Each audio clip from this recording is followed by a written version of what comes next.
যে বাংলাদেশের মানুষ সারা বিশ্বের মানুষের সাথে একই দিনে আমরা একসাথে রোজা এবং ঈদ পালন করতে পারি কিনা। বিজ্ঞানের সারা যুগে পৃথিবীর এটি মানুষ করা একসাথে সম্ভব রোজা কিনা, এবং কোনো ঈদ উপায় পালন আছে করতে কিনা, পারবে এই না। বিষয়টি আপনাদেরকে আমি চিন্তা করার জন্য অনুরোধ করব।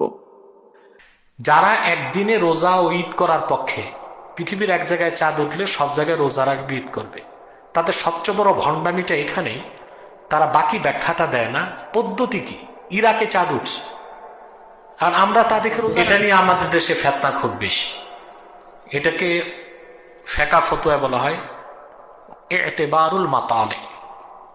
চাঁদ উদিত হবার স্থানকে বলা হয় মাতলে।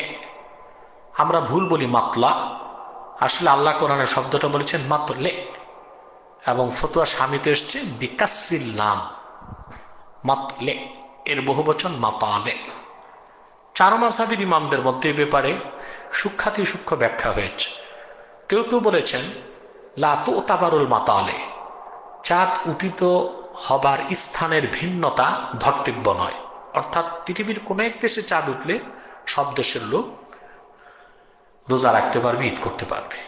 আর ইমাম আজম আবু হানিফা রহমতুল্লাহর মতো এটাই ছিল, কিন্তু সাহেবাইনের মতের উপর ফতোয়া হানাফিদের যে তুতাবারুল মাতালে, অর্থাৎ চাঁদ উদিত হবার স্থানের ভিন্নতা ধর্তব্য, অর্থাৎ প্রতি দেশের আকাশে চাঁদ দেখতে হবে।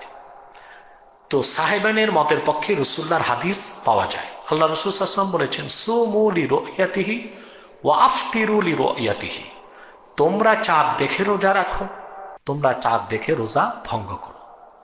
তাহলে বোঝা যাচ্ছে প্রত্যেক ভূখণ্ডের মানুষকে স্বতন্ত্রভাবে চাঁদ দেখতে হবে।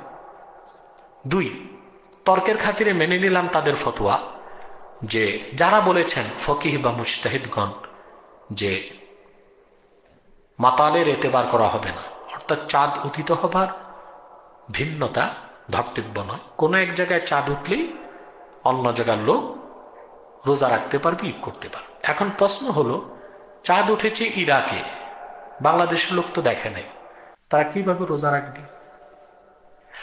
যারা একদিনে রোজা ও ঈদ করার পক্ষে, পৃথিবীর এক জায়গায় চাঁদ উঠলে সব জায়গায় রোজা রাখবে, ঈদ করবে, তাদের সবচেয়ে বড় ভণ্ডামিটা এখানেই, তারা বাকি ব্যাখ্যাটা দেয় না পদ্ধতি কি। ইরাকে চাঁদ উঠছে আর আমরা তা দেখে রোজা রাখবো, আমাদের কাছে খবরটা কিভাবে পৌঁছবে? হয় বেতারে, নয় টেলিভিশনে।